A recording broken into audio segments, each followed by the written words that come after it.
अस्सलामुअलैकुम बच्चों, कैसे हैं आप सब लोग। आई होप कि आप सब लोग बिल्कुल खैरियत से होंगे। My name is Kamran Shah and you guys are watching our YouTube channel AK education. और आज की वीडियो के अंदर हमने क्लास 11 केमिस्ट्री का जो चैप्टर 8 है एसिड बेस एंड सॉल्ट, उसका जो सेकंड लेक्चर है वो स्टार्ट करने जा रहे हैं। फर्स्ट लेक्चर के अंदर हमने जो है एसिडिक, बेसिक और एम्फोटेरिक ऑक्साइड्स के बारे में डिस्कस किया था और कुछ बेसिक ओवर रिव्यू लिया था एसिड और बेस और सॉल्ट के बारे में। आज हम जो है कॉन्सेप्ट पढ़ने जा रहे हैं, पहला एसिड बेस और सॉल्ट का, एसिड और बेस का कॉन्सेप्ट, और इस कॉन्सेप्ट का नाम है हमारे पास Bronsted Lowry concept of acid and base. ठीक है, अगर हम ओवरऑल देखें तो दुनिया के अंदर हमारे पास इस वक्त तक 3 कॉन्सेप्ट आए हैं। सबसे पहला है आर्हेनियस कॉन्सेप्ट, दूसरा है हमारे पास ब्रोंस्टेड-लॉरी कॉन्सेप्ट और तीसरा है हमारे पास ल्यूइस कॉन्सेप्ट। इन तीनों कॉन्सेप्ट के अंदर कुछ ना कुछ लिमिटेशंस है, लेकिन इन तीनों को हम डिस्कस आउट करते हैं। आपकी जो फर्स्ट ईयर की बुक है इसके अंदर आर्हेनियस का कॉन्सेप्ट तो नहीं है, बट मैं फिर भी आपको उसके बारे में थोड़ा सा ओवररिव्यू दे दूंगा एंड देन फिर ब्रोंस्टेड-लॉरी और इसके बाद नेक्स्ट हम जो है ल्यूइस कॉन्सेप्ट को स्टडी आउट करेंगे। तो सबसे पहले आर्हेनियस के कॉन्सेप्ट पे चलते हैं। आर्हेनियस क्या कहता है? आर्हेनियस कहता है कि हर वो सब्सटेंस जो वाटर में डिसॉल्व होने के बाद H+ आयन दे वो हमारे पास क्या है? एसिड है। और हर वो सब्सटेंस जो वाटर में डिसॉल्व होने के बाद OH- आयन दे तो वो हमारे पास क्या है? बेस है। ठीक है, लेकिन ये थ्योरी कहीं ना कहीं जाकर इसमें काफ़ी सारी लिमिटेशंस थी, तो उसी के आगे हम देखते हैं कि इन 1923 के अंदर J.N. ब्रॉन्स्टेड, डैनिश केमिस्ट, एक डैनिश केमिस्ट थे J.N. Bronsted and J.M. Lowry, British chemist थे। इन दोनों ने मिलकर एक जो है एक कॉन्सेप्ट प्रपोज किया था for the extension of Arrhenius concept. Arrhenius के कॉन्सेप्ट को आगे बढ़ाते हुए इन्होंने एक कॉन्सेप्ट पेश किया था, और इस कॉन्सेप्ट के मुताबिक या इनकी थ्योरी के मुताबिक ये क्या कहती है थ्योरी कि according to this concept acids are proton donor and bases are proton acceptor. अब ये क्या कहानी है प्रोटॉन एक्सेप्टर प्रोटॉन डोनर की? तो याद रखिएगा बेटा कि सबसे पहले वर्ड प्रोटॉन होता क्या है। हम जो है H+ आयन को ही प्रोटॉन ही कहते हैं। जो H+ आयन हमारा होता है ना, बेसिकली हम इसी को प्रोटॉन कह रहे होते हैं। अब हम क्यों इसको प्रोटॉन कहते हैं? याद रखिएगा हमारे पास जो हाइड्रोजन होता है, हाइड्रोजन का एटॉमिक नंबर क्या है बेटा? 1 है, और एटॉमिक मास क्या है? वो भी 1 होता है। तो एटॉमिक नंबर 1 होने की वजह से जो हाइड्रोजन है इसके पास एक प्रोटॉन होता है। अच्छा, इसके अलावा इसके पास जो इलेक्ट्रॉन है वो भी एक ही होता है। अच्छा, इसके पास जो न्यूट्रॉन है, नंबर ऑफ न्यूट्रॉन, वो 0 हो जाते हैं।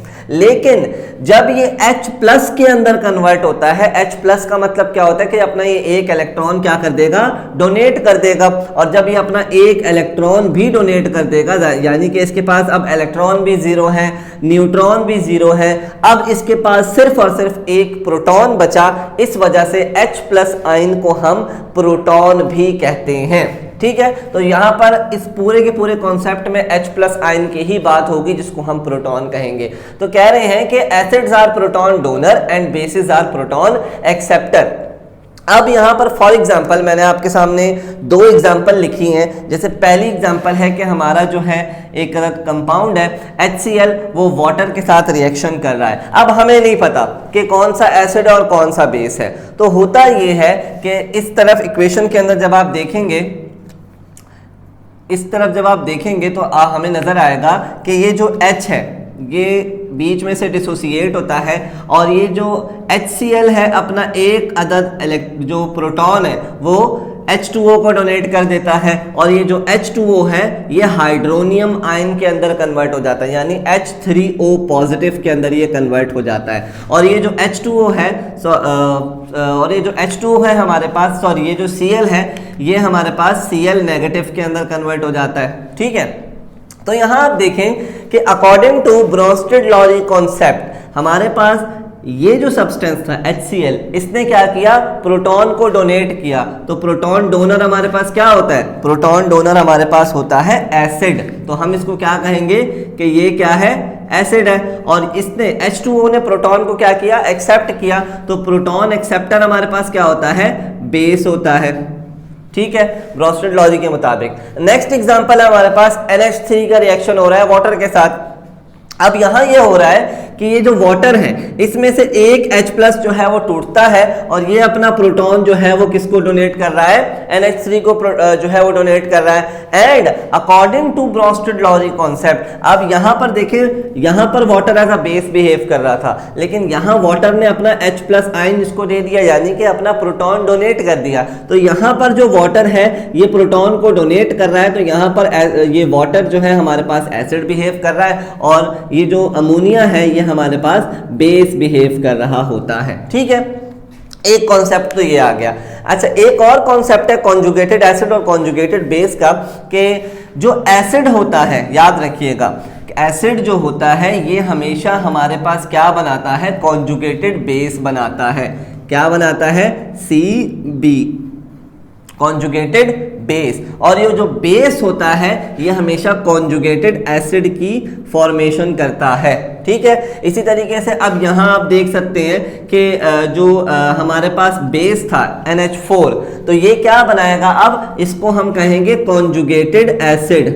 ठीक है, और इसी तरीके से जो ये एसिड है ये क्या बना देगा, कॉन्जुगेटेड बेस की फॉर्मेशन करेगा। ठीक है, एक और कॉन्सेप्ट भी आप इसमें से ले सकते हैं कि हमेशा जो कैटाइन है वो कॉन्जुगेटेड एसिड होगा और एनाइन जो है वो कॉन्जुगेटेड बेस होगा। ठीक है, ये आप याद रखिएगा, लेकिन हर जगह ये कॉन्सेप्ट नहीं लगता, समटाइम हमारे पास न्यूट्रल सब्सटेंसेस भी आ जाते हैं, तो आप उसके बजाय ये कॉन्सेप्ट देखें कि हमेशा जो बेस है, स्ट्रॉन्ग बेस हमेशा कॉन्जुगेटेड जो है एसिड की फॉर्मेशन करेगा और जो एसिड है वो कॉन्जुगेटेड बेस की फॉर्मेशन करेगा, यानी कि एक दूसरे के क्रिस क्रॉस हैं ये। तो हमारे पास सेल्फ असेसमेंट एक दी हुई है, लेकिन इस सेल्फ असेसमेंट को करने से पहले हम ये देख लेते हैं कि हम किस तरीके से आइडेंटिफाई करेंगे कि कौन सा कंपाउंड हमारे पास जो है क्या कहते हैं, एसिड बने, कॉन्जुगेटेड एसिड बनेगा और कौन सा कंपाउंड कॉन्जुगेटेड बेस बनाएगा। ये मैंने कुछ एग्जांपल आपके सामने लिखी हैं, how to identify conjugated acid and base. किस तरीके से हम आइडेंटिफाई कर सकते हैं कि कॉन्जुगेटेड एसिड कौन सा बनेगा, कॉन्जुगेटेड बेस कौन सा बनेगा, क्योंकि आगे यही चीजें हम फॉलो करने वाले हैं, इसी से रिलेटेड आगे भी कॉन्सेप्ट हमारे पास आएंगे। तो सबसे पहले हमारे पास एक कंपाउंड है HCN, हाइड्रोजन साइनाइड जो है H2O के साथ जो है रिएक्शन कर रहा है। अब यहाँ देखें कि ये जो यहाँ से एक ये अपना H प्लस क्या करता है, वाटर को डोनेट कर देता है। जब इसने अपना H प्लस यानी प्रोटॉन डोनेट किया तो अकॉर्डिंग टू ब्रोंस्टेड-लॉरी थ्योरी ये हमारे पास क्या है, एसिड है, और वाटर ने प्रोटॉन को एक्सेप्ट किया तो ये बेस है। ठीक है, अब कॉन्जुगेटेड एसिड और कॉन्जुगेटेड बेस क्या होगा, याद रखिएगा, एसिड HCN हमेशा, ये जो एसिड होता है ये हमेशा कॉन्जुगेटेड बेस की फॉर्मेशन करेगा, तो ये जो CN बचा है तो ये क्या बनाएगा, कॉन्जुगेटेड बेस बनाएगा, और ये जो बेस है ये कॉन्जुगेटेड एसिड की फॉर्मेशन करेगा यहाँ पर हमारे पास। नेक्स्ट एग्जांपल है CH3COOH का रिएक्शन हो रहा है अमोनिया के साथ। अब यहाँ से फिर क्या हो रहा है कि ये अपना H प्लस यानी कि जो अपना प्रोटॉन है वो डोनेट कर रहा है किसको, NH3 को, तो ये हमारे पास ब्रोंस्टेड-लॉरी के कॉन्सेप्ट के मुताबिक एसिड है और NH3 हम सबको पता है कि ये क्या होता है, बेस होता है। अब ये जो CH3COOH है ये एक एसिड है, तो ये हमेशा कॉन्जुगेटेड बेस की फॉर्मेशन करेगा, और ये जो NH3 है ये हमेशा कॉन्जुगेटेड एसिड की फॉर्मेशन करेगा। एसिड हमेशा कॉन्जुगेटेड बेस बनाएगा और प्योर बेस हमेशा कॉन्जुगेटेड एसिड बनाएगी। ठीक है, थर्ड एग्जांपल HBr का रिएक्शन हो रहा है फ्लोरीन के साथ। तो यहाँ ये है कि ये H जो है हमारे पास HBr का जो H है ये अपना एक प्रोटॉन डोनेट कर देगा फ्लोरीन को, तो यहाँ पर देखें कि इसने अपना प्रोटॉन डोनेट किया, तो ये हमारे पास एसिड बिहेव करेगा और ये हमारे पास बेस बिहेव करेगा।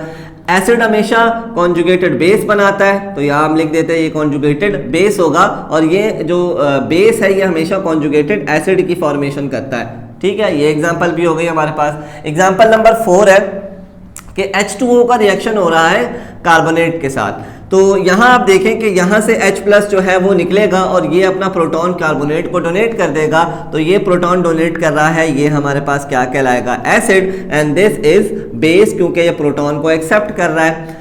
एसिड हमेशा कॉन्जुगेटेड बेस की फॉर्मेशन करता है और बेस हमेशा कॉन्जुगेटेड एसिड की फॉर्मेशन करता है। ये एग्जांपल आपको मैं इसलिए करवा रहा हूँ ताकि आपकी इतनी प्रैक्टिस हो जाए कि आप आसानी से किसी भी आप इस टॉपिक में ही ना फंसें कि कॉन्जुगेटेड एसिड क्या होता है और कॉन्जुगेटेड बेस क्या होता है। अब यहाँ देखें, फिर से हमारे पास H2SO4 का रिएक्शन है वाटर के साथ, यहाँ से एक H+ निकलेगा, प्रोटॉन डोनेट होगा वाटर को, तो यहाँ पर ये हमारे पास क्या बिहेव कर रहा है, एज एन एसिड बिहेव कर रहा है। हम सबको पता है H2SO4 एसिड है, और ये बेस बिहेव करेगा।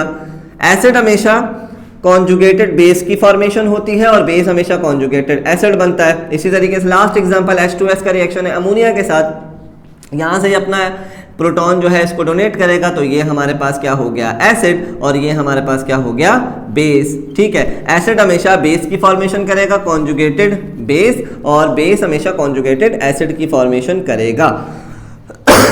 सॉरी। तो आई होप कि आपको समझ आ गया होगा। अब हम चलते हैं बुक की सेल्फ असेसमेंट की तरफ। ये दो जो है इक्वेशंस हमें दी दी हैं, और इसमें से हमें बताना है कि पहले तो यहाँ इन दोनों में से एसिड और बेस कौन सा है, और फिर ये कॉन्जुगेटेड एसिड कौन बनाएगा और कॉन्जुगेटेड बेस कौन बनाएगा। ठीक है, अब यहाँ आप देखें कि ये जो H2S है, यहाँ से एक प्रोटॉन निकलता है और ये वाटर के पास चला जाता है, तो अकॉर्डिंग टू ब्रॉन्स्टेड-लॉरी ये हमारे पास क्या है, एसिड, और ये H2O यहाँ पर बेस बिहेव कर रहा है। एसिड हमेशा याद रखिएगा, जो एसिड होता है वो हमेशा कॉन्जुगेटेड बेस की फॉर्मेशन करता है। अब ये हमारे पास जो H2S था, ये HS के अंदर कन्वर्ट हुआ, तो ये हमेशा कॉन्जुगेटेड बेस की फॉर्मेशन करेगा। और ये जो बेस है H2O, अब ये क्या बन गया, एसिड बन गया, तो ये जो बेस होगा ये कॉन्जुगेटेड एसिड की फॉर्मेशन करेगा। ठीक है, एज अ बिहेव करेगा। नेक्स्ट है हमारे पास अमोनियम आयन का सल्फर -2 के साथ रिएक्शन हो रहा है। तो यहाँ आप देखें कि यहाँ से एक जो प्रोटॉन है वो डोनेट हो जाता है किसको, सल्फर -2 को। तो यहाँ पर ये हमारे पास क्या बिहेव कर रहा है, एज एन एसिड बिहेव कर रहा है, और ये हमारे पास बेस बिहेव कर रहा है। ठीक है, और यहाँ पर आप देख सकते हैं कि जो एसिड है, जो हमारे पास NH4 था, वो हमेशा कॉन्जुगेटेड बेस की फॉर्मेशन करता है, और ये जो बेस है ये कॉन्जुगेटेड एसिड की फॉर्मेशन करेंगे। तो इस तरीके से ये सेल्फ असेसमेंट जो है ये आप आसानी से कर सकते हैं। तो ये था हमारे पास ब्रॉन्स्टेड-लॉरी का कॉन्सेप्ट। लेकिन ब्रॉन्स्टेड-लॉरी के कॉन्सेप्ट के अंदर कुछ लिमिटेशंस भी थी, जिसकी वजह से ही जाहिर सी बात है कि लेविस का कॉन्सेप्ट आया था। तो लिमिटेशंस हमारे पास क्या है, लिमिटेशंस ये है कि this theory can not explain the reaction between acidic oxide. Last lecture के अंदर मैंने, लास्ट वीडियो के अंदर आपको मैंने एसिडिक, बेसिक और एम्फोटेरिक ऑक्साइड्स के बारे में बताया था। तो ये जो थ्योरी है, इसमें हमारे पास जो रिएक्शंस होते हैं कि हमने कहा था कि जब भी ऑक्सीजन मेटल्स के साथ जो है वो रिएक्ट करेगा तो बेस की फॉर्मेशन होगी, और जब भी रिएक्शन जो है नॉन मेटल्स के साथ रिएक्शन करेगा तो एसिड की फॉर्मेशन होगी। तो याद रखिएगा यहाँ पर ये जो थ्योरी है, this theory can not explain the reaction between acidic oxides. जो एसिडिक ऑक्साइड्स हैं हमारे पास, जैसे कि जब भी ऑक्सीजन नॉन मेटल्स के साथ रिएक्शन करता है और हम उसको वाटर में डिजोल्व करते हैं तो वो एसिड फॉर्मेशन कर देते हैं। जैसे कि फॉर एग्जांपल CO2 है, CO2 को जब हम वाटर के अंदर हल करेंगे तो ये एसिड बना देगा।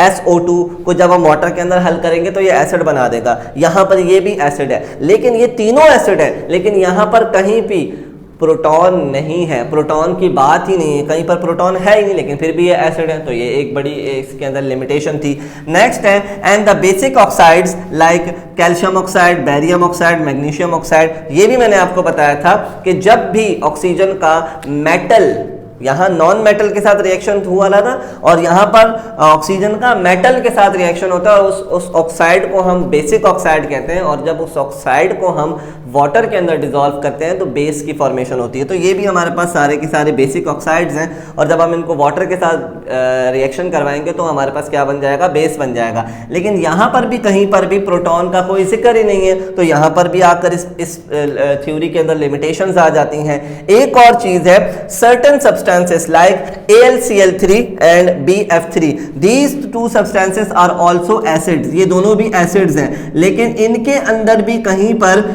ना तो प्रोटॉन एक्सेप्ट हो रहा है ना तो प्रोटॉन डोनेट हो रहा है, लेकिन फिर भी ये एसिड की तरह बिहेव कर रहे हैं। तो यहाँ पर आकर भी जो ब्रॉन्स्टेड-लॉरी की थ्योरी है उसमें लिमिटेशंस आ जाती हैं। इसकी वजह से जो है नेक्स्ट थ्योरी हमारे पास आई थी जिसको हम कहते हैं Lewis concept of acid and base. इंशाल्लाह नेक्स्ट वीडियोस के अंदर हम वो भी लेके आएंगे। तब तक के लिए अपना बहुत सारा ख्याल रखिएगा। अल्लाह हाफिज़।